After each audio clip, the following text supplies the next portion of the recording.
Madame, Monsieur, bonsoir. Dans ce journal, l'onde de choc politique provoquée par l'annonce de la candidature de Jacques Chirac à l'élection présidentielle. Nous avons suivi pas à pas les principaux intéressés. Jacques Chirac, bien sûr, dans le Nord aujourd'hui, mais aussi Édouard Balladur en déplacement à Agen.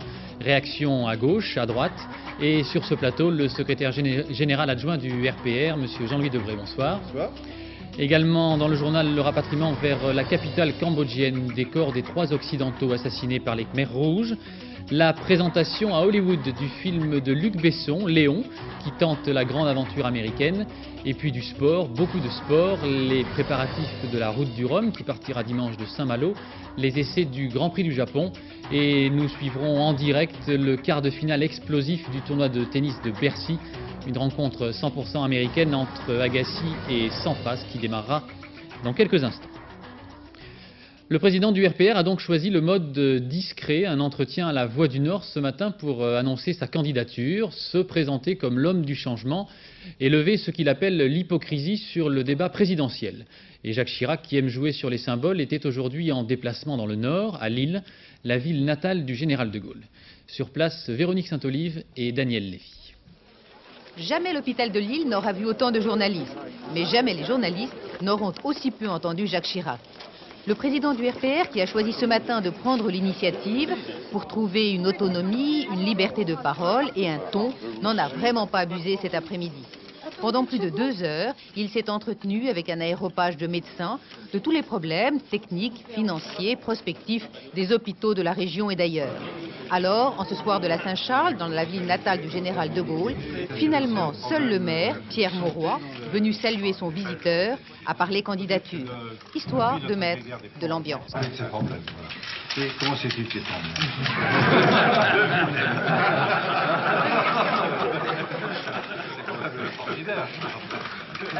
Non, ce que je pourrais faire, c'est que sans doute il y aura un autre candidat, oui, mais pas, non. Laissons passer l'eau sous les ponts. En tout cas, moi, ça n'a pas été une surprise pour moi. La journée s'achève donc sur une note surréaliste, avec le contraste extraordinaire entre le bruit provoqué ce matin par l'annonce de la candidature de Jacques Chirac et la volonté du même Jacques Chirac de ne pas s'exprimer encore comme candidat. Pourtant, le 12 novembre prochain, il abandonnera la présidence du RPR, réuni en congrès extraordinaire. Le temps lui est donc désormais compté pour entamer un vrai dialogue avec tous les Français. Bien évidemment, cette candidature vient bousculer le calendrier de la campagne électorale. Modifiera-t-il les plans d'Édouard Balladur? En déplacement à Agen aujourd'hui, le Premier ministre n'a laissé paraître aucun empressement. Patrice Romden et Gérard Derlet. Quand le temps se gâte, Édouard Balladur fait comme tout le monde. Il ouvre son parapluie et ignore les tracasseries. Cela vaut pour la météo, cela vaut pour la politique. La candidature de Jacques Chirac à l'élection présidentielle, Édouard Balladur n'en parle pas directement. Tout au plus, y fait-il allusion quand il précise que lui gouverne, sous-entendu quand d'autres pensent à l'Élysée. Ce gouvernement assumera sa responsabilité et gouvernera jusqu'au bout avec le seul souci de l'intérêt national. Nous ne nous laisserons pas entraîner dans des débats idéologiques dont d'ailleurs nos compatriotes sont saturés. Le temps n'est plus au socialisme et à l'étatisme d'un côté, le temps n'est plus à l'ultralibéralisme de l'autre, le temps est à la conjugaison de la liberté et de la solidarité. Restez donc à poser clairement la question au Premier ministre. La candidature de Jacques Chirac est-elle un événement ou un non-événement? Décidément, je n'y échapperai jamais. Chaque fois que je vais en province et que je suis tout prêt à parler des problèmes du département dans lequel je me trouve, on me ramène à Paris. Et enfin, je vais donc vous répondre. Chacun agit selon les principes qu'il s'est fixés. Et voilà, Édouard Balladur n'en dira pas plus. Il reste fidèle à sa tactique, à sa stratégie, ne rien faire et surtout ne rien dire à propos de l'élection présidentielle, au moins jusqu'au mois de janvier prochain. Jacques Chirac, candidat, l'information a, vous vous en doutez, été abondamment commentée toute la journée, de droite à gauche. Cela va de la bonne nouvelle pour les uns jusqu'au scénario catastrophe pour les autres. Réaction rassemblée par Carole Comot. Jacques Chirac officiellement candidat. L'attente se transforme aujourd'hui en soulagement pour les amis du président du RPR qui se réjouissent de cette saine clarification. Il dit aujourd'hui ce que tout le monde savait et ce qu'il pensait tout bas depuis longtemps. Très bien, je trouve que c'est une clarification. Il ne faut pas en faire un drame ni un événement stratosphérique. Ce qui compte maintenant, c'est que le débat s'engage. Un candidat à droite excellent, estime ce soir Charles Pasqua. Excellent sans doute pour son projet, les fameuses primaires. Quelle que soit l'évolution de la situation actuelle, il faudra bien que l'union de la majorité sur un seul candidat se réalise. Mauvaise nouvelle en revanche pour les baladuriens. Tous ont choisi de durcir le ton aujourd'hui, qu'ils soient au RPR ou à l'UDF. Cette annonce m'a peiné, je trouve que c'est un mauvais coup porté à la majorité. Je pense que ainsi malheureusement il déroule le tapis rouge pour M. Jacques Delors et je pense que malheureusement ça n'est pas ça qui va nous faciliter la tâche pour les mois à venir. À l'UDF, la perspective de voir plusieurs candidats à droite donne des idées. Certains pensent toujours à une candidature issue de leur propre rang. Il souhaitait être candidat, c'est normal qu'il se déclare. Maintenant, bien qu'un débat digne des attentes de la France s'engage dans notre pays, qu'on aborde les problèmes de fond, l'UDF y est prête, elle en a les hommes, et les idées et les convictions. Du côté du Front National, on se délecte déjà du match annoncé entre Jacques Chirac et Édouard Balladur.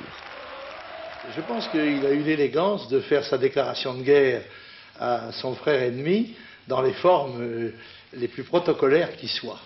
Et je pense que ça annonce l'ouverture d'hostilités de grande envergure auxquelles nous allons pouvoir assister et qui, je l'espère, vont donner un petit peu de vie à la campagne électorale présidentielle. Une candidature accueillie enfin avec une certaine ironie par la gauche, qui attend elle aussi beaucoup des divisions de la droite. Nous n'allons pas nous plaindre des divisions de nos adversaires. Mais franchement, ce ne sera pas simplement en ayant à choisir entre Coca-Cola et Pepsi-Cola que les Français arriveront à sentir qu'on leur propose une solution pour sortir de leurs difficultés. Jacques Chirac était décidé à entrer en campagne électorale, à se présenter à la présidence de la République. Seuls peut-être certains à droite le regrettent, mais ça c'est leur affaire. La candidature de Jacques Chirac n'a rien d'une surprise, mais vient pourtant de produire son petit effet. Cette fois, c'est sûr, la campagne vient de commencer. Arlette Chabot, la première question ce soir qui mérite une réponse claire, c'est pourquoi maintenant ? Vous savez, en fait, Jacques Chirac, depuis mars 1993, se demande quel serait le bon moment pour annoncer sa candidature.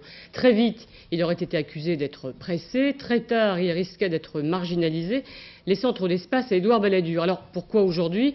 Bien sans doute parce que Jacques Chirac n'est pas en bonne position, par exemple dans les sondages, devancé par Édouard Balladur qui apparaît comme le meilleur candidat de la majorité, et Jacques Chirac battu aussi par Jacques Delors au second tour de l'élection présidentielle. Et les mêmes enquêtes d'opinion démontrent aussi que Jacques Chirac ne récupère jamais les déçus du gouvernement qui se tourne plutôt vers le candidat de gauche.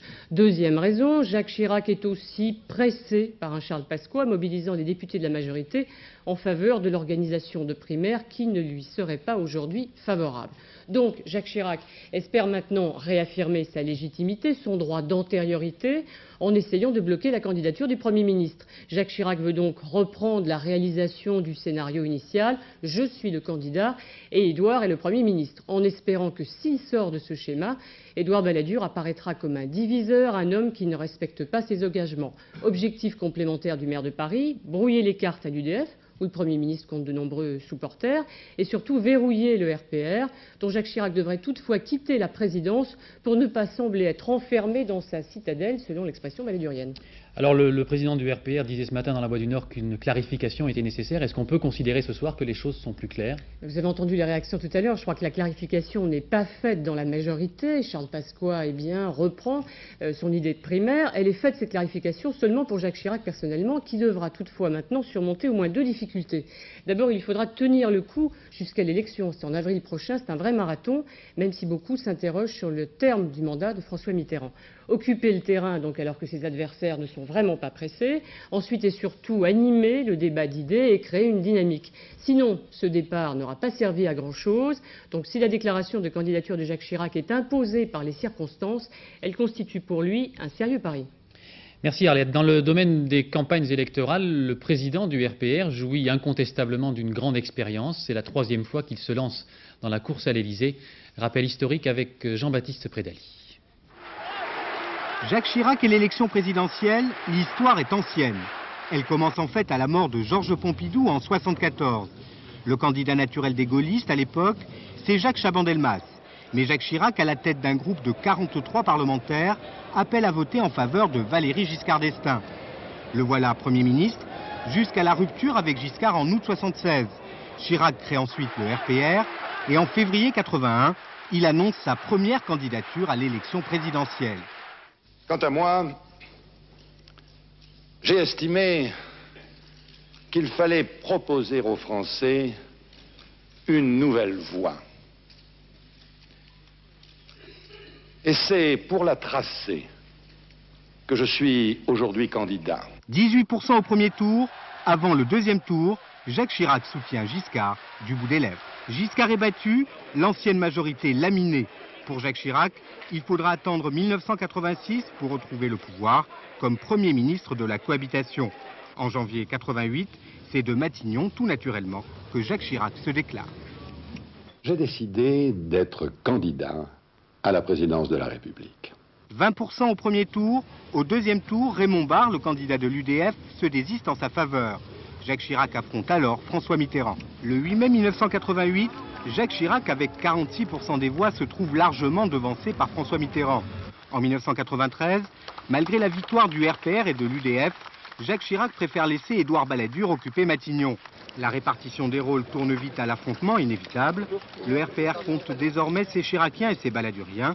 Pressé par ses partisans, Jacques Chirac retarde d'abord sa 3e déclaration de candidature. Chacun doit s'efforcer de réfléchir. Je réfléchis, je fais des propositions, je participe à un grand débat. Depuis ce matin, à quelques jours de ses 62 ans, Jacques Chirac est devenu candidat tout court.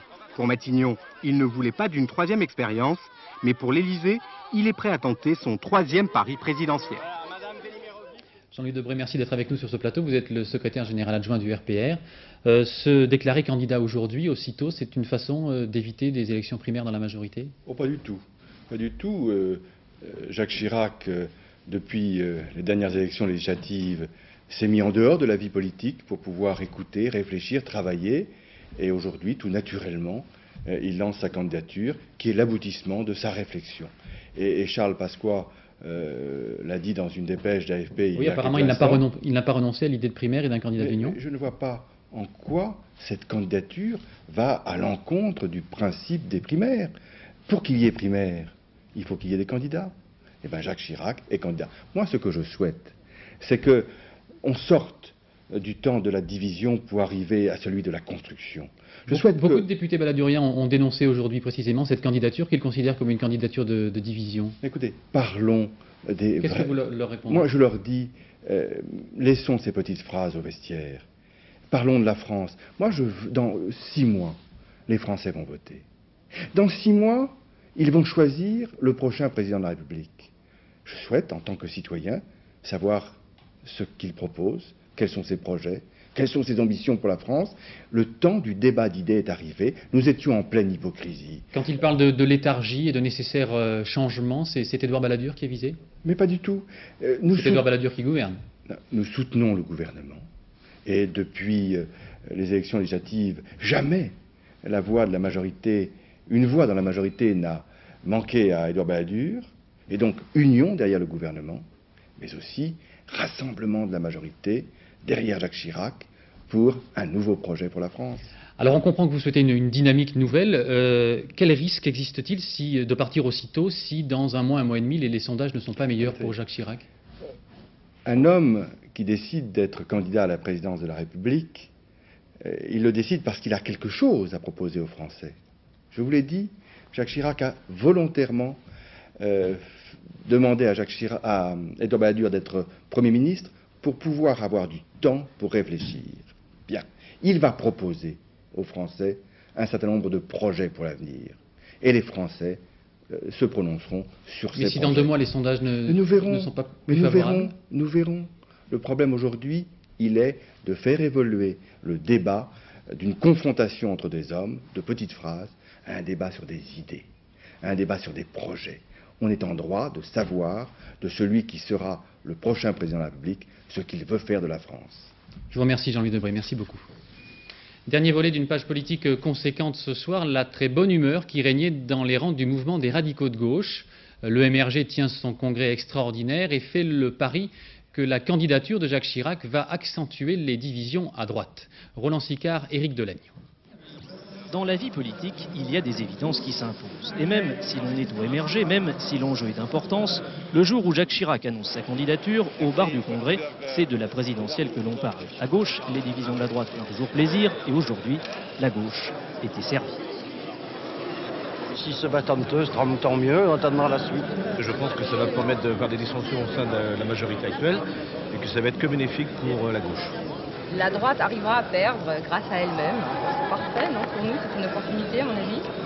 Seulement, et au MRG, chacun le sait, tout cela risque de ne pas suffire. C'est pour cela que le patron du mouvement a décidé de transformer son parti. C'est pour cela qu'il reste prudent. Nous sommes spectateurs des divisions de la droite, spectateurs amusés, mais l'ironie de la gauche sur les divisions de la droite ne suffira pas comme projet politique à la gauche pour gagner les élections en 1995.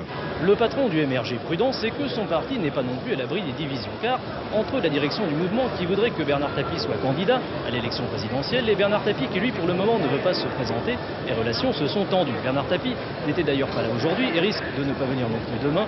Décidément, à droite comme à gauche, l'élection présidentielle est un sujet qui fâche. Concernant Jacques Médecin maintenant, plus rien ne s'oppose à son extradition d'Uruguay. Désormais, le gouvernement de Montevideo a rejeté sa demande d'asile politique. L'ancien maire de Nice rentrera en France dans les tout prochains jours. Au Cambodge, les corps des 3 Occidentaux assassinés par les Khmers rouges ont été rapatriés sur la capitale, Phnom Penh. Une cérémonie a eu lieu à l'ambassade de France en hommage à Jean-Michel Braquet, et ce en présence de son père, Patricia Coste. Service religieux à la mémoire de Jean-Michel Braquet, à l'ambassade de France à Phnom Penh. Le père de l'otage assassiné, Jean-Claude, était présent, comme il l'a été depuis l'annonce de la disparition de son fils, capturé le 26 juillet dernier. Il n'a pas réussi l'impossible. Les Khmers rouges ont revendiqué indirectement aujourd'hui l'assassinat des 3 touristes occidentaux. Et ils ont mis en garde à nouveau la France, les États-Unis et l'Australie contre les risques encourus par leurs ressortissants au Cambodge. 1 minute de silence à l'aéroport de Phnom Penh avant le rapatriement des corps. Le gouvernement cambodgien, lui, n'a pu qu'offrir des couronnes. Une immense polémique maintenant aux États-Unis provoquée par la publication d'un livre. Son auteur affirme que le quotient intellectuel des êtres humains dépend en grande partie de leur race. Dans un pays où se côtoient des Asiatiques, des Blancs, des Noirs, cet ouvrage provoque un véritable tollé. Enquête de notre correspondante Aubrey Edler. Sur l'échelle de l'intelligence, les Noirs sont au plus bas, précédés par les Hispaniques, eux-mêmes dépassés par les Blancs, qui suivent les Asiatiques, dominés au sommet par les Juifs ashkénazes. Voici l'une des conclusions du livre de Bell Curve, qui en 845 pages arides veut démontrer que c'est l'intelligence, plus que la fortune, l'éducation ou la chance, qui détermine la réussite sociale. Mais les auteurs, le professeur de psychologie à Harvard Richard Einstein, mort le mois dernier, et le sociologue Charles Murray, connu pour ses positions réactionnaires, vont plus loin encore. Ils affirment que le quotient intellectuel est héréditaire et largement déterminé par la race. Il y a 15 points de différence entre le QI d'un noir et d'un blanc. Et le QI est un facteur déterminant non seulement dans les résultats scolaires, mais aussi dans la réussite économique. Le pas suivant est rapidement franchi par les 2 chercheurs. Pourquoi se ruiner en programmes sociaux pour aider des communautés ethniques condamnées génétiquement à l'échec? Le livre suscite d'autant plus la polémique ici qu'il renforce le malaise dans un pays où l'on n'a pas toujours résolu le problème né des divisions raciales. Et même le président Clinton a dû donner son avis. Je ne suis simplement pas d'accord. Ce livre va à l'encontre de toute notre histoire et de nos traditions. À l'école alternative du Bronx, on combat tous les jours sur le terrain les opinions de Charles Murray. Les 300 adolescents de ce collège, tous venus de milieux défavorisés, souvent chassés d'autres établissements, donnent des résultats inattendus quand ils bénéficient d'attention et de suivis individuels. Même les scientifiques ne savent pas si le QI est vraiment héréditaire. Nous n'allons donc pas perdre de temps avec ça. Ce que nous voulons, c'est déceler le potentiel d'un enfant et essayer d'améliorer ses qualités. Au thèse de Charles Murray qui affirme que dès le départ, un enfant noir est condamné à appartenir à une sous-classe sociale, ses élèves répondent à leur manière. L'an dernier, 90% d'entre eux, pourtant en partie perdants dans la vie, ont pu poursuivre leurs études. The Bell Curve est déjà le livre le mieux vendu, mais sans doute le moins lu de l'année aux États-Unis. Si vous vous intéressez aux liens unissant QI et réussite, voici quelques chiffres pour le plaisir. Madonna a un QI de 140, Jesse Jackson de 160, John Kennedy ne dépassait pas les 119. Quant à l'auteur Charles Murray, il dit ne pas connaître le sien. En France, pour la 3e journée du procès des assassins présumés de Chapour-Bakhtiar, on est entré, si l'on peut dire, dans le vif du sujet. La cour d'assises spéciale a essayé de comprendre de quelle manière les tueurs avaient pu s'infiltrer dans la villa pourtant très surveillée de l'ancien Premier ministre iranien. Dominique Verdeillan, Pascal Caron. Discrète, effacée, silencieuse, la veuve de Chapour-Bakhtiar. Elle aussi voudrait enfin comprendre comment, en août 91, devant cette villa, durant 40 heures, des CRS ont protégé 2 cadavres, celui de son mari et de son secrétaire. Commissaire de police à Suresnes, Daniel Moser s'était rendu sur place à la barre. Le policier reconnaît que le dispositif de sécurité s'était considérablement allégé en 10 ans. Pourtant, tout avait été prévu, dit-il, pour empêcher l'intrusion d'un commando. Seulement, constate le témoin, les 3 visiteurs assassins présumés étaient attendus. Ils se présentaient comme des sympathisants de Chapour-Bakhtiar. Maître Lombard, avocat de la veuve, ne s'explique toujours pas comment personne ne s'est inquiété que des lumières soient restées allumées, que les volets étaient restés ouverts, que personne ne se soit étonné de ce silence. Une villa qu'avait choisi Guy Bakhtiar, qui à la barre souligne sa double casquette. Policier, il était chargé de la sécurité de son père. C'était un homme politique, c'était pas un homme qui cherchait à savoir si la sécurité fonctionnait bien ou pas bien. Visiblement, il y a eu des ratés, j'en parlerai le temps utile. Hommage des siens, mais accusation de ses proches, de l'un de ses anciens conseillers, le docteur Razmara. Le soir où Anis Nakache a été gracié, Chapour-Bakhtiar m'a dit « Cette libération ouvre une nouvelle action contre moi ». Et le témoin se fait plus précis. Le jour où Anis Nakache a été gracié, on a signé l'arrêt de mort de Chapour-Bakhtiar. Au chapitre social maintenant, et face aux difficultés du moment, l'imagination fait parfois des merveilles. Un nouveau mensuel est aujourd'hui dans les kiosques, pas cher, instructif, et lancé par 2 jeunes gens qui ont ainsi créé des emplois. Reportage de Marie-Hélène Bonneau et Arnaud Le Goff. Un menu inédit, ok, 50% de réduction, il y a un sandwich roast beef, une bière et un brownie. L'Inédit, un magazine qui met en appétit. Si vous l'achetez, vous aurez droit à des réductions dans les restaurants, théâtres, expos, etc. Pour 5 francs, il tient dans la poche. À l'origine, Emmanuel et Damien, qui n'ont pas hésité à se jeter dans la jungle des médias. Ils ont travaillé 1 an sur le projet. Un magazine d'information culturelle et des tarifs privilégiés. Le tout en petit format, habillé par un sponsor. On a décidé de lancer un magazine qui était plus qu'un produit, mais un service, c'est-à-dire qu'on négocie les loisirs au service du lecteur. Un magazine qui négocie les loisirs, c'est un magazine qui obtient des tarifs préférentiels au service de ses lecteurs. Alors des tarifs préférentiels en loisirs, c'est-à-dire en musée par exemple, l'exposition Mizou au musée de la Marine, vous pourrez aller la voir grâce à l'Inédit pour 25 francs au lieu de 50 francs. Étonnant, non ? 68 pages d'infos loisirs sur Paris et l'Île-de-France et surtout 32 pages dans lesquelles vous trouverez des places de spectacle, soit gratuites, soit moins chères, des menus bon marché dans certains restaurants qui changeront tous les mois bien sûr. Ce premier numéro a été tiré à 20 000 exemplaires, budget 40 000 francs donné par la communauté européenne qui a retenu le projet. Emmanuel et Damien ont tout fait tout seuls.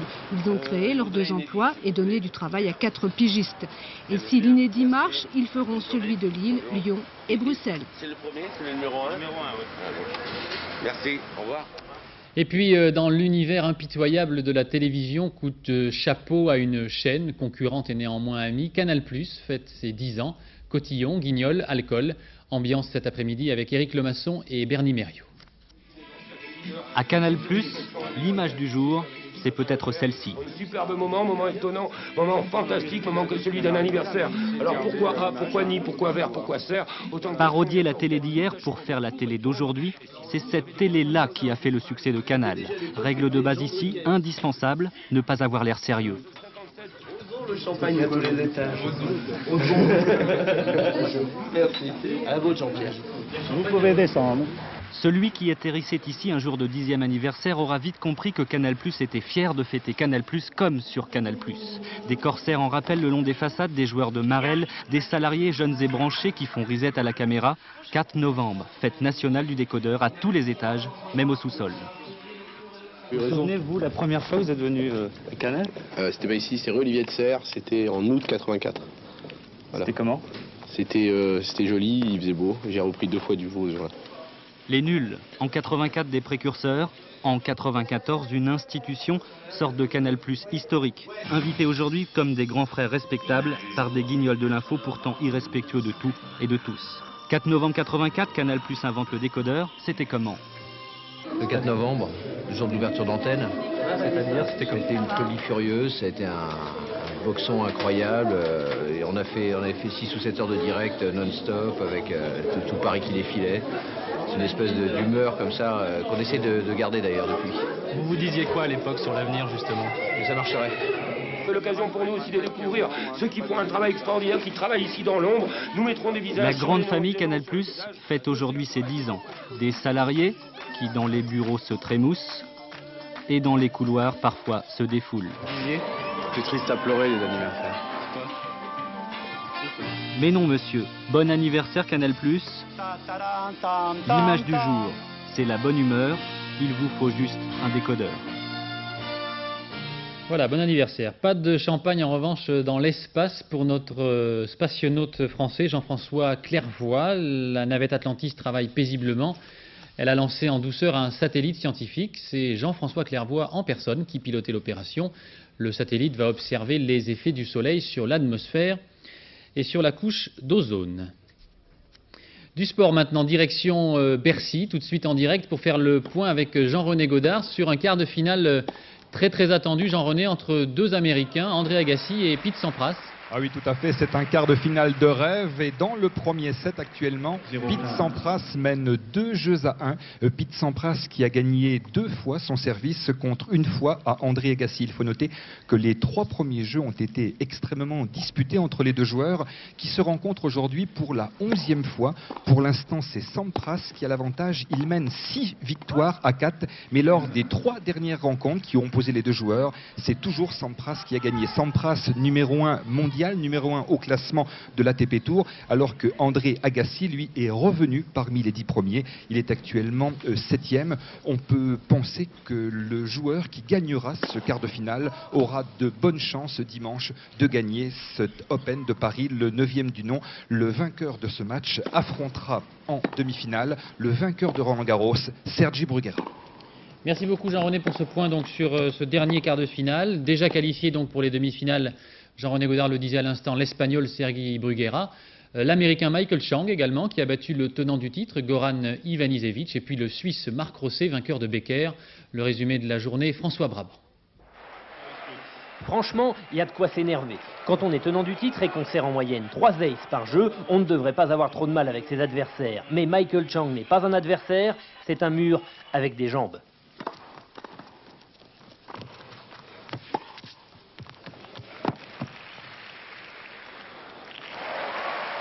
Goran Ivanisevic a pourtant eu sa chance. Il a mené un 7-rien et dominé le début du 2e. Il a juste ralenti un tout petit peu et Michael Chang s'est engouffré dans la brèche.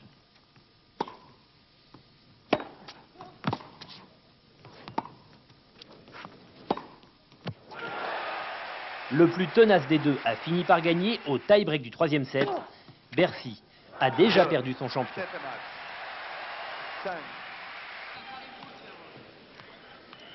Mais Bercy a toujours un champion parisien, celui de Roland-Garros. Sergi Bruguera n'a peut-être pas fait le match le plus emballant de la semaine, mais il reste dans le tournoi. Corda a eu beau attaquer, les passings de l'Espagnol sont encore trop précis pour lui.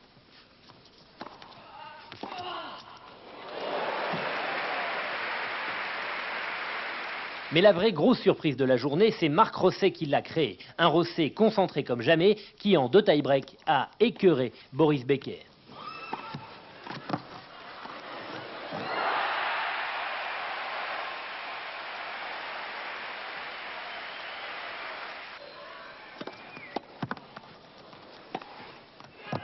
7-6, 7-6, victoire du Suisse.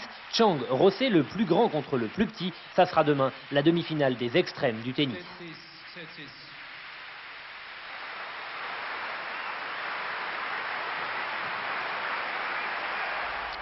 Au Japon, on pourrait connaître ce week-end le champion du monde de Formule 1. Si l'Allemand Schumacher l'emporte, il ne pourra plus être rejoint au classement général. C'est donc du quitte au double pour le Britannique Damon Hill.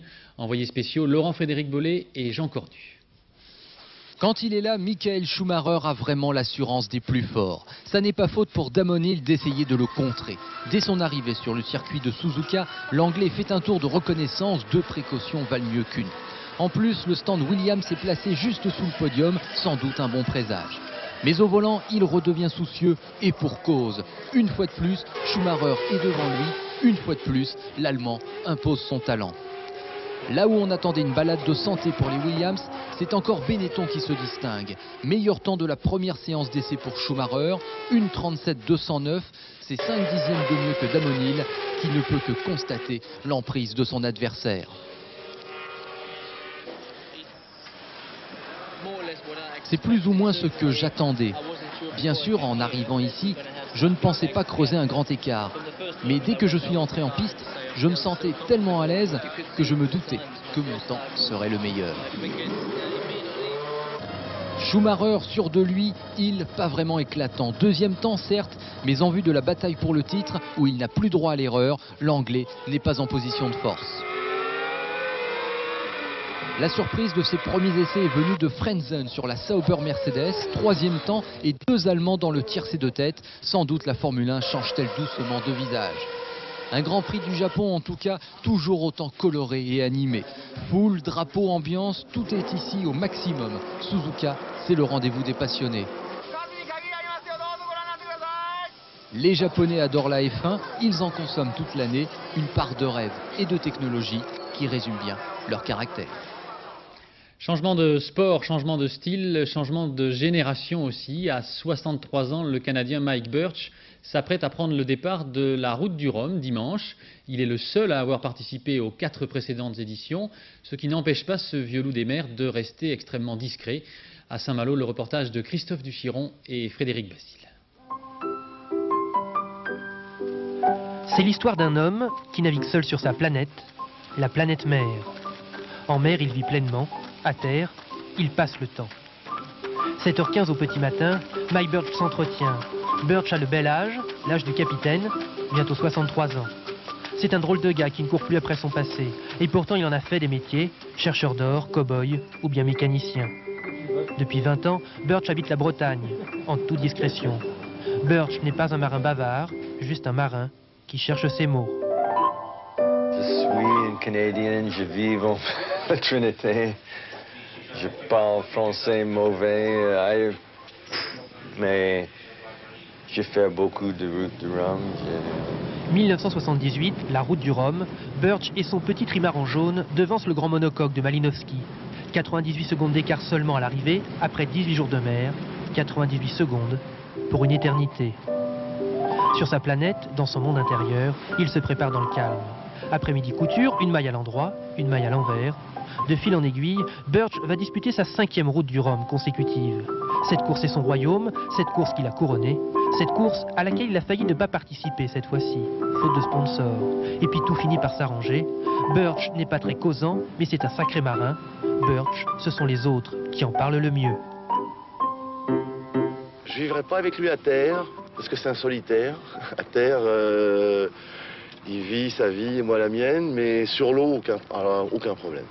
Je ferai le tour du monde avec lui demain s'il me le demande. Dimanche au départ, Birch sera à la barre d'un trimaran de 18 mètres. Il n'est pas favori, mais si vous lui demandez ce qu'il faut pour gagner, il mettra un peu de temps avant de vous répondre.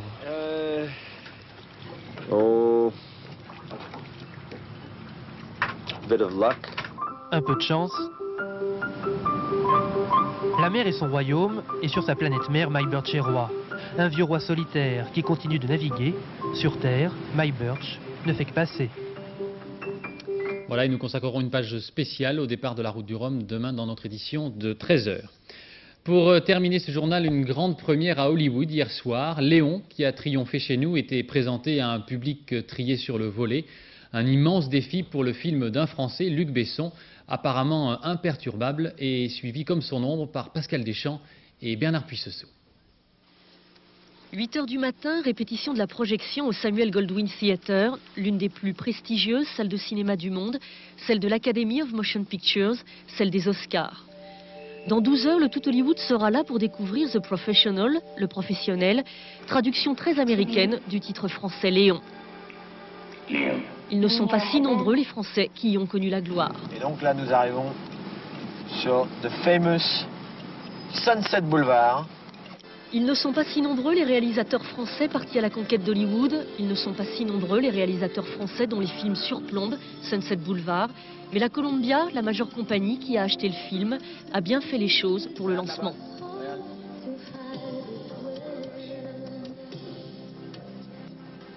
Bah, ça fait plaisir quoi quand même. Ça fait plaisir d'être un peu reconnu et puis tu vois, ils sont dans une telle position de force dans le monde entier qu'à la limite ils pourraient se permettre d'être et ben non, ils restent accueillants. Luc Besson et son équipe bénéficient donc du traitement réservé aux blockbusters, les films à succès américains. Dans cette maison qui a appartenu à Marilyn Monroe, une journée d'interview avec la presse de langue espagnole, car après les États-Unis, c'est en Amérique latine que Léon sortira, de quoi ressentir une certaine fierté. C'est vraiment l'équipe nationale qui arrive aux Jeux Olympiques. Alors il y a Eric Serra, Jean Reno et moi-même, et on arrive tous les trois en bon Frenchie, et puis on vient simplement montrer notre travail quoi. Pour la première à Hollywood, 900 personnes triées sur le volet. Des stars, des professionnels venus juger le travail des Frenchies. Et 2 heures après, pour ces 900-là, c'était dans la poche. Ils ont l'air contents, ils ont la banane et tout. Non mais ils réagissaient bien quand même. Hein. En Amérique, dans les films, il faut que ça pète d'un bout à l'autre. En Europe, la démarche est plus cérébrale. Je suis lasse des films violents, mais dans le genre noir, celui-là m'a fasciné. C'était formidable. Non, ils ne sont pas si nombreux, les réalisateurs français reçus comme ça à Hollywood, mais Luc Besson sait que le plus dur reste à faire, remplir les 1000 salles dans lesquelles le film sortira aux États-Unis. Ce sera le 18 novembre, ce sera une première. Voilà, après la météo de Laurent Romeshko et le point route de Valérie Maurice, à 20h50, un Maigret. Maigret et la nuit du Carrefour avec Bruno Kremer. Puis Bouillon de culture à 22h30. Le dernier journal vous sera présenté par Rémi Roche vers 1h moins 10. Demain à 11h, la revue de presse de Michel Cotta. Et je vous retrouverai à 13h et à 20h. Je vous souhaite une excellente soirée. Merci.